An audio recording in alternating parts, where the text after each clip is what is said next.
Sveiki, visi dar kartelį atvykę į mūsų dar vieną Rally Freaks apžvalgą. Ir šį kartą mes norime pasikalbėti apie tai, kas laukia mūsų rugsėjo 6-7 dienomis Elektrėnų apylinkėse. Tai tas ralis, kurio per visą sezoną taip laukia Vilniaus ir Kauno ralio fanai. Nereikia važiuoti į Žemaitiją, nereikia važiuoti į Aukštaitiją, į Dzūkiją. Esam prie pat namų, visi vietoje ir ten susirinkam jau 10 jubiliejinį kartą atšvęsti Berner ralį Elektrėnai. Šalia manęs vienas iš ralio organizatorių ir tuo pačiu žmogus, kurį jūs dabar pamatysite, bet per ralį pamatysite tik per apdovanojimus galiausiai išlipus iš automobilio, Žilinas Juršys šį vakarą. Žilinai, 10 ralis šalia mūsų ir įspūdinga taurė perinamoji. Kokios nuotaikos iš organizatoriaus perspektyvos jubiliejiniam ralio belaukiant? Kaip sakant, prabėgo kaip viena diena. Tai visada šnekam, iš tikrųjų labai tikrai gražus tas 10 jubiliejinis kartas. Tikrai viskas labai greitai, net keista, kad taip seniai atrodo buvo, vis darai, atrodo tik prabėga, metai prasiska, vėl padarai ir vėl. Šis ralis, gal truputį tuom jisai kitoks, kad vis tiek jaučiasi tiek iš mūsų viso organizacinio komiteto, tiek iš merų visų, kurie prisideda prie ralio, iš savivaldybių, tiek Elektrėnų, Kaišiadorių, Trakų, kad jie jaučia tą irgi jubiliejų, kaip ir mes jaučiam širdį, tai su tokiu, galima sakyti, pakilėjimus, su labiau šventiška nuotaika širdyje jisai gavosi net ir organizuojant. Tikėkimės, jisai toksai taip ir praeistas renginys. 10 ralis, 10 metų, pagalvoju, 2014 metais pradėjote organizuoti šitą šventę, daug nuvažiuota. Elektrėnų ralis tapo tokia ikona Lietuvos ralio čempionato ir turi tokius kelis esminius elementus. Tai yra siauri greičio ruožai, akmeningi greičio ruožai ir tikrai nemažai tramplinų. Ar išlaikysit tą visą kartelę šiemet, ar kažkas keisis? Pataisysiu nuo 2015 metų, taip, nes per metus susideda.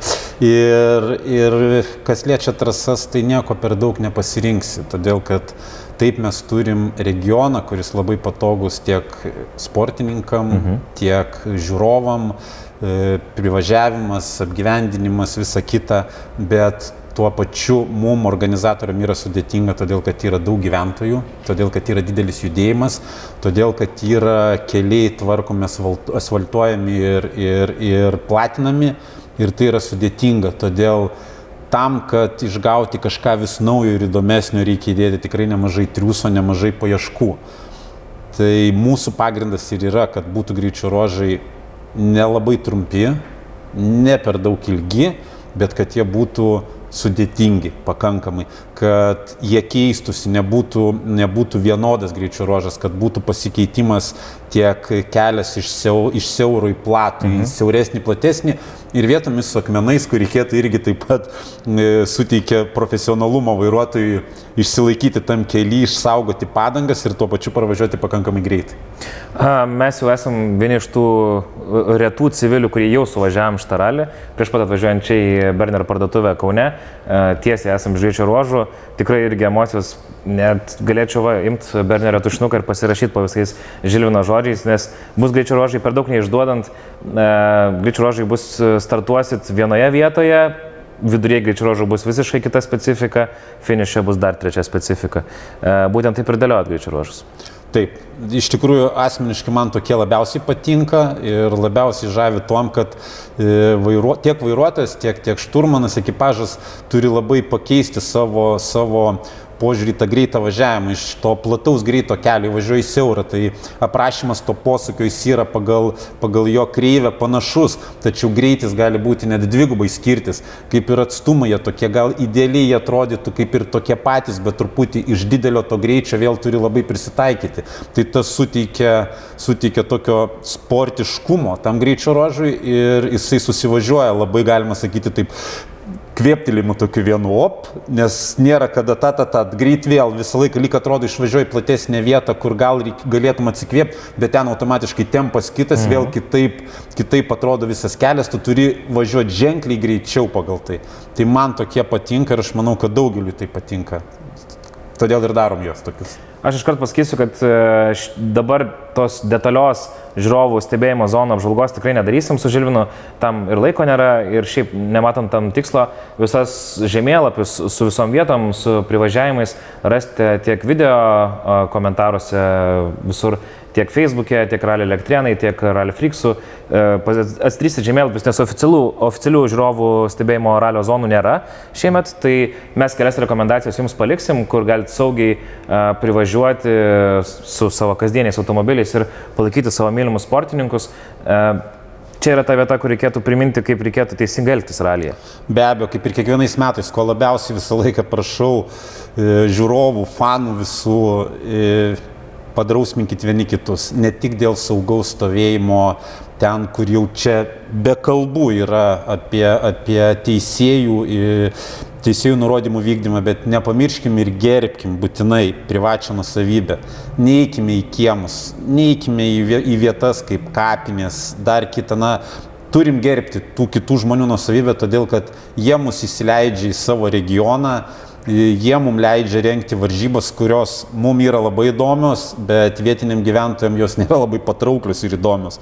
Tai turėtumėm nepamiršti susirinkti šiukšlių, kas jau dabar, manau, daugeliu yra kaip... Tvarkosi šitas dalykas. Tikrai gerėja. Galiu pasakyti tą, ką mes matydavom prieš 10 metų grubiai organizuodami, kai atvažiuodavo ir girininkai, ir iš seniūnijų žmonės ir sakydavo, nuvažiuokit ten ir ten, palikta šiukšlės vėl. Dabar tai atsitinka labai retai, taip atsitinka, taip tvarkomės, taip reaguojam, bet manau, tikri fanai tai įsitikinę 100%, nepalieka nieko.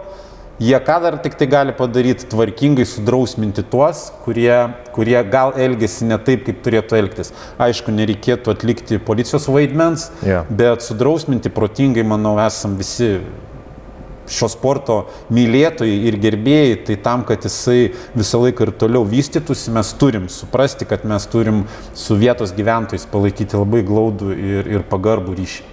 Įsimesti šiukšlių maišą į bagažinę važiuojant visai dieną į ralį tikrai nėra sunku ir apsitvarkyti aplink save ir prižiūrėti aplinką, kad dar galėtume grįžti čia daug metų, ne tik kalbant apie šitą ralį, bet ir šiaip į ralio trasas tikrai nėra sunku. Tai būkim atsakingi vieni už kitus ir svarbiausia saugiai, klausykite maršalų. Atskiras iš mano pusės priminimas mūsų kolegom žurnalistam, media atstovam, ta žalia liemenė nepadaro jūsų nemirtingais, tai klausykite saugos darbuotojų, kad ir geras kadras nėra vertas gyvybės. Tikrai esam daug matę tokių, o čia ypatingai iš tuose siauruose greičio ruožuose, kur yra ir miškai aplinkui, skardžiai, tikrai reikėtų dar padidinto atsargumo ir tokio tiesiog stebėti aplinką ir stebėti automobilius. Apie naujoves. Pradėkim nuo didžiausios naujovės. Šiemet yra naujas partneris, tai yra Berner. Ne veltui esam pas juos šiandieną Kaune įsikūrusioj parduotuviai. Kaip prasidėjo šitą draugystę Rally Elektrėnai ir Berner? Šio klausimu daugiau galėtų atsakyti mano kolega Ramūnas Čepkauskas, todėl kad mes esame savo darbus pasidalinę savo, taip sakant, specifiką. Aš labiau užsiemu trasomis, sportinė dalimi, čia jam, bet daug, kadangi jisai toje veikloje, kaip žinote, autoservizo ir automobilių priežiūros dalyvauja vėl, tai palaiko kontaktus ir pakvietėm prisijungti prie šio renginio, kas labai sudomino Berner kompaniją ir jie prisijungė ir prie Ramūno ir džiaugiamės tikrai turėdami tokį partnerį, kuris, tikrai pasakysiu, dega norų būti renginyje. Tas yra labai labai svarbu ir labai uždega mus pačius, kad turim 10 kartą jubiliejinį ir turim tokius partnerius, kurie dega tokiu noru jame būti. Tai tas yra wow. Teko kalbėti dar prieš važiuojant filmuoti su Berner vadovu Vygantu. Sakė, tikrai Elektrėnų mieste serviso zonoje bus jų palapinės, bus ir įvairios integracijos, bus ir netgi mokymų, tokių, kam įdomu, yra technika, šiaip tai čia labai maža tokia jų yra ekspozicija. Nelysiu, neturim rakto, bet labai norėčiau išsivežti bagažinę šitą visą reikalą. Tai jų parduotuvės yra Vilniuje, Kaune, Klaipėdoje ir šiaip visoje Lietuvoje, tai tikrai kreipkitės. Pirkdami jų produkciją prisidėsit prie autosporto gerinimo Lietuvoje. Tai būtent jų dėka autosportas ir gali toliau žydėti ir vykti įvairius renginiai. Tai čia apie vardo partnerius pakalbėjom, kad labai smagu, kad prisijungia naujas stiprus partneris. Iš pačio renginio pusės pradėkim nuo penktadienio, kas laukia tiek žiūrovų, ar verta žiūrovom važiuoti penktadienį ir kas laukia lenktynininkų. Penktadienį mes liekam prie tradicinės mūsų ralio organizavimo to mastelio tokio, tai yra 2 dienos, kad būtų galima penktadienį, šeštadienį tam renginyje sudalyvauti, neišsiplečiant, kad būtų kompaktiška, tuo pačiu tais pačiais kilometrais greičio ruožų, kurių yra. Tai penktadienį standartiškai mes turėsime administracinę komisiją, susipažinimą su trasa, be abejo techninė komisija, na ir prieš startinę zoną ir varžybų atidarimą. Žinoma, iškilmingai sugėdosime vėl himną, kurią įvedėm mes pirmi tradiciją ir dabar ta tradicija ne visur, bet daug kur jinai yra išlaikyta, mes jos laikysimės, todėl kad skaitom, kad tai turi būti renginys, nuo to prasidėti. Lietuvos čempionatas? Be abejo. Ir kai prasideda krepšinio kiekvienos varžybos, tai čia manau, kad turėtų būti. Ir po atidarimo skirstomės ir pradedam šeštadienį nuo ryto. Ir visa diena vyksta po 2 greičio ruožai servizas, 2 greičio ruožai servizas pertrauka ir vėlgi 2 greičio ruožai servizas ir 2 greičio ruožai trumpas servizas ir atiduosim duoklę regionų gyventojams, miestui, savivaldybei ir miesto greičio ruožas. Trumpas, truputį netoks gal kaip norėjom gavosi, kadangi vyksta renovacijos, statybos, žinot, Lietuvoje dabar daug savivaldybių investuoja į gyventojus, į tą, tai vyksta tam tikrų visuomeninių pastatų atnaujinimai vėl ir negalėjom tokio gal miesto greičio ruožo padaryti, kokį mes įsivaizduojam, bet jis bus vėlgi iš karto po to, kiek galėdami greičiau turėsime apdovanojimus scenoje, kuri bus prie servizo zonos, kurioje bus šalia pažiūrėti miesto greičio ruožą, šalia apdovanojimai, fejerverkai, koncertas, viskas bus. Elektrėnų ralio čia vienas iš parašų yra fejerverkas. Ko gero taip džiaugiamės, kad turime tokią savivaldybę, tokį merą, administraciją visą, kuri tikrai nori užkurti tą šventę ir miestiečiam padovanoti. Tai tas miesto greičio ruožas su visais apdovanojimais, su visko yra sportininkam, fanam, žiūrovam ir miesto gyventojam. Čia toks dabar klausimas labiau, dėl ko labai laukia Elektrėnų ralio dalyviai. Ar išlaikysi tradiciją su balta palapine prie apdovanojimų po finišo 9 greičio ruožo miestinė? Žinoma. Čia tas mūsų iš tikrųjų daug labai Ramūnui dėl to reikia dėkoti, nes jisai yra tikrai žino visi tiek bendraujantis žmogus, kuris visada stengiasi, kad tai įvyktų, nes yra didžiulis prašymas. Nepabėkit visi, užsukit prieš apdovanojimus, nes tai vieta, kada tu galėjau truputį atsipalaiduoti, užkasti, pasišnekėti ir pasidalinti emocijomis. Ne tik tarp sportininkų, kurie mes pasibendraujam, bet ir pasidalinti su organizatorių, su rėmėjais, su visais. Tai prašau, visi kviečiami, tikrai užsukit, belaukdami ar nuoskaudos turėdami, užsukit irgi reikia ir tai išsakyti, atiduoti, pasakyti ne tik tai, kas gerai. Svarbiausia yra išsakyti ir tai, kas yra blogai, kad mes galėtume ateityje pasitemti ir padaryti geriau. Geriausiai nebus niekada, nes idealiai nebūna, bet stengtis padaryti geriau visada reikia ir mes tai bandome daryti. Čia kvietimas labiau dalyviams, žiūrovai, laukit geriau prie tvoros, apžiūrėkit automobilius ir laukit apdovanojimo ceremonijos. Diena šiaip visai tokia, mes jau žiūrėjom papildomus nuostatus ir ten ta kortelė maršrutinė, šiaip labai kompaktiškas, greitai prasisukantis, žiūrovui draugiškas ralis, kur tikrai šeštadienį gali gauti maksimalų autosporto adrenalino kiekį, atvažiavęs pažiūrėti Elektrėnų apylinkėse. Viskas lokaliai, visi 4 fiziniai greičio ruožai išmėtyti tvarkingai, ko ne puikius šeštadienio planas. Ta mes ir turim mūsų, kadangi ir yra idėja padaryti per pakankamai, kad susukti nemažai greičio ruožų kilometrų, reikia suplanuoti taip maršrutą, kad būtų kuo mažiau pervažiavimų, kad būtų viskas kompaktiškai. Tai mūsų tokia siekimybė ir buvo. Tai praktiškai, jeigu važiuojant sprintas važiuos po pirmo karto, tai užsidarys beveik iš karto ratas tam vienam greičio ruožui 2 kartams. Tai turėtų būti tikrai kompaktiškai, pakankamai greitai, nedidelė pertraukėlė, tai žiūrovam patogu lygiai taip pat pervažiuoti kitą vietą, vėl pasižiūrime ir atvažiuojam į miestą, pasveikinam nugalėtojus ralio ir klausom koncertą. Pabaigai, turime tikrai įspūdingą dalyvių sąrašą ir mes čia besiruošdami filmavimui kalbėjom, pavadinkime šį ralį kažkokį tai magišku sugrįžtuvių raliu, nes bent jau dabar sistemoje matyti tokie įdomus duetai, kaip pavyzdžiui, Ernesta Globytė su Rimantu Mioduševskiu, tai yra Ernestas po ilgo laiko sugrįžimas į ralio trasas, ypatingai prie vairo. Nežinau, čia gal dar kažką Žilinas galės pakomentuoti. Nemažai latviškų ir lenkiškų ekipažų turime irgi važiuojančių pas mus. Greičiausiai dėl sprinto, todėl kad sprinto etapai daug bendri būna ir matomai neanalizavau tiek daug dalyvių sąrašo, bet greičiausiai nuspėjau, kad tai yra taip. Na, aišku, pasijungia ir bumsai vėl nori, todėl kad dar kartą tas toks gaunasi ralio kompaktiškumas, jisai labai sumažina kaštus komandos dalyvavimo. Tai yra, nes susideda juk neatvažiuoja tik ekipažas, atvažiuoja ir mechanikai, atvažiuoja komandų vadovai, nakvynė, visa kita tai susideda. Čia galima viską pasidaryti su viena nakvynė. Taip, tai jau yra daug. Be abejo, tai yra diena, tai yra maitinimas, tai yra viskas daug susideda sudedamųjų ir tas kompaktiškumas netgi sugrįžti pakviečia kitus ekipažus, kad prisiminti. Todėl, kad tai yra, ekonomiškiausiai, naudingiausias variantas vėl pasižiūrėti, kur aš esu tam ralyje ir ar gal aš norėčiau kitą sezoną sugrįžti į visą sezoną. Nesakau, kad raliai, kurie yra ilgesni, prasideda ketvirtadienį ir vėl jų tokių neturėtų būti, ar jie turėtų trumpinti savo. Kiekvienas organizatorius mato savaip savo tą renginį. Manau, gal turėtų būti koeficientas dėl kilometrų taikymas. Todėl, kad 100 km ir 140 yra didelis skirtumas.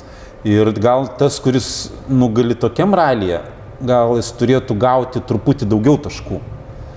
Tada ir organizatorius lygiai taip pat stengiasi gal dėl trasos tos.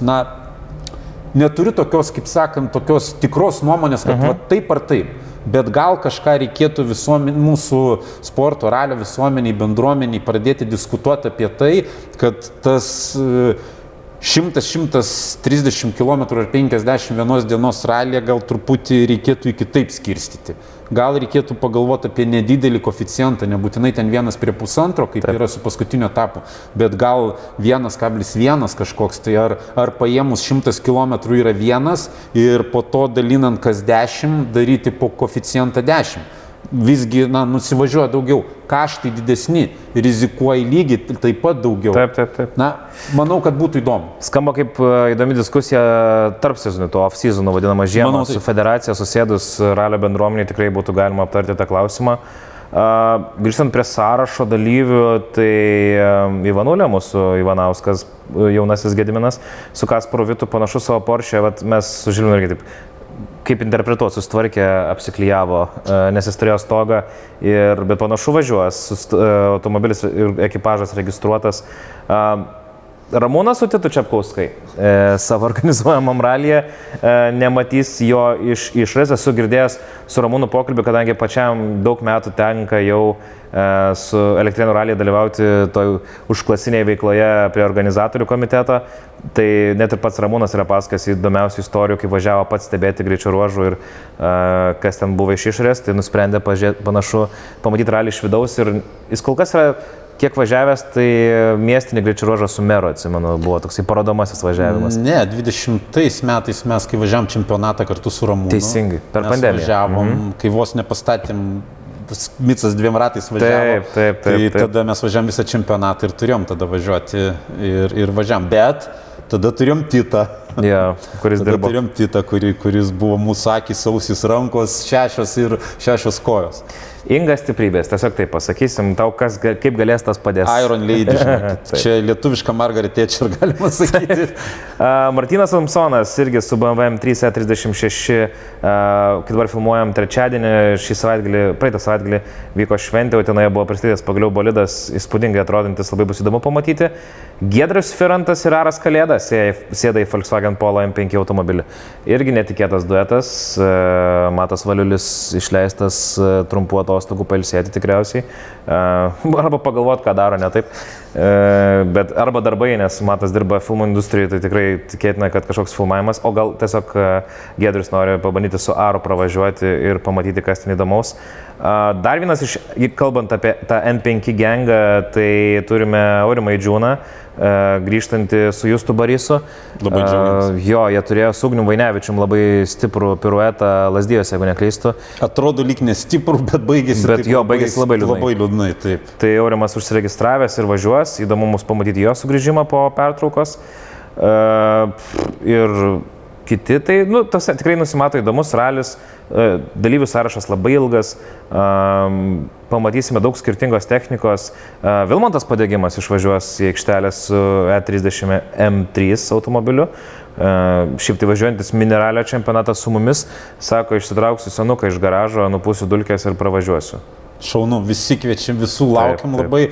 Martino Samsono ypatingai laukiam su BMW, todėl kad tai yra ralio fanų ir ralio mylėtojų širdžių užkūrikas, nes kai išgirsta, jo neišgirsti tiek nuvažiuojančio, kiek jį girdi atvažiuojantį su tuo dainavimu variklio, tai tikrai labai džiugu, kad pasirodys ir ypatingai, kad su to BMW, tai tikrai žiūrovam tai bus papildomas adrenalinas. Ilgas projektas. Saulius Zurlys irgi po didžiulės avarijos grįžta atgal, tik čia jau su kitu automobiliu.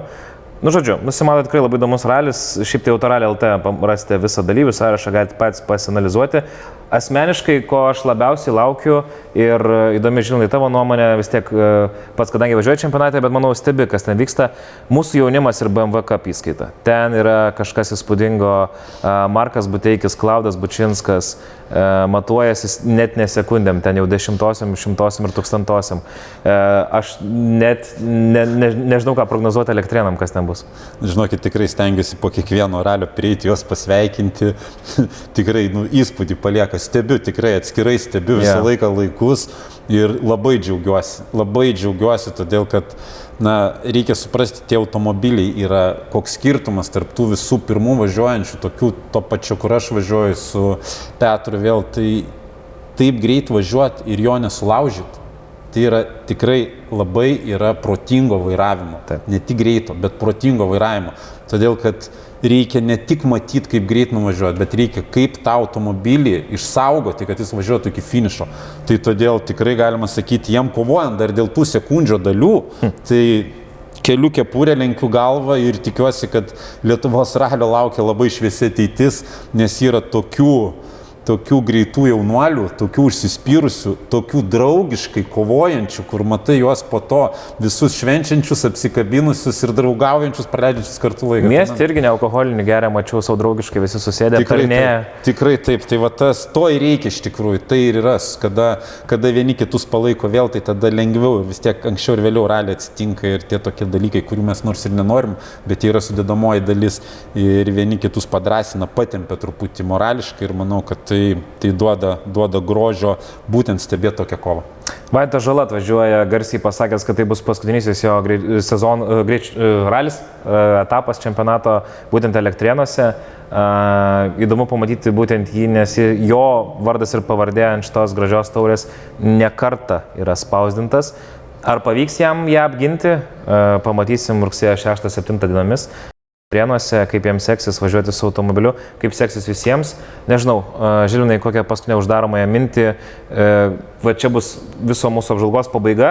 Žmonės išjungs video, pradės pakuotis daiktus ir jau nusteikinėti Elektrėnų raliui. Tai ką palinkėtum prieš pat ralį? Kaip organizatorius ir kaip dalyvis to pačiu? Aš taip gal palinkėsiu ne tik kaip organizatorius dalyvis, bet palinkėsiu kaip ralio mylėtojas, kaip daugelis tų, kas žiūri dabar ties šią laidą. Pasidarykim šventę. Mums šventės niekas nepadarys kitas, kaip mes patys. Sportininkas savo darosi šventę, komanda savo, žiūrovai savo, būdami, leisdami rodyti sportininkam tie, kas sugeba. Tai visi kartu, ten, kur mes esam tose vietose ralė, pasidarykim šventę, pasimėgaukim 10 ralių ir tikrai su šypsena prisiminsime kaip patį fainiausią renginį. Bus 11. Aš kiekvienais metais sakau ne. Norėjau paprovokuoti biškelį pabaigai. Aš kiekvienais metais sakau, kad gal jau ne, po finišo pakalbės. Bet negaliu sakyti, kad ne. Aš manau, kad greičiausiai bus. todėl kad vėlgi dalyvių skaičius parodo, kad to reikia čia. Žiūrovų skaičius. Žiūrovų skaičius, dalyvių skaičius, tai mes vėlgi, norisi tą daryti, nes matai, kad tavo darbas yra priimamas, taip, visų kitų vertinamas. Tai manau, kad bus. Tiek iš mūsų, iš Kauno Berner parduotuvės, 2 youtuberiai, 2 šturmanai, 2 žmonės labai mylintys ralį, kviečia jūs rugsėjo 6-7 atvykti į Elektrėnų apylinkės. Visą info apie ralį, kuri naudingiausia, rašte tiek video apraše, tiek ir Rally Elektrėnai, tiek ir Rally Freaksų socialinėse medijose. Mes su Mantu šį kartą ir su komanda būsim greičio ruožuose ne kaip sportininkai, o kaip operatoriai, kaip iš kur atėjom. Tai tikrai galėsim susitikti, pasiūlysim, pamojuosim, pasiūlysim, kur saugiai ir efektingai žiūrėti ralį. Pasimkit ralio sumuštinių, pasimkit gerą nuotaiką ir susitinkam rugsėjo 6-7 Elektrėnuose. Berner Rally Elektrėnai 2024, 10 kartą pasimkit kas nors tortą su 10 ir padovanokit visai organizatorių komandai. Iki pasimatymo Elektrėnuose. Iki pasimatymo Elektrėnuose.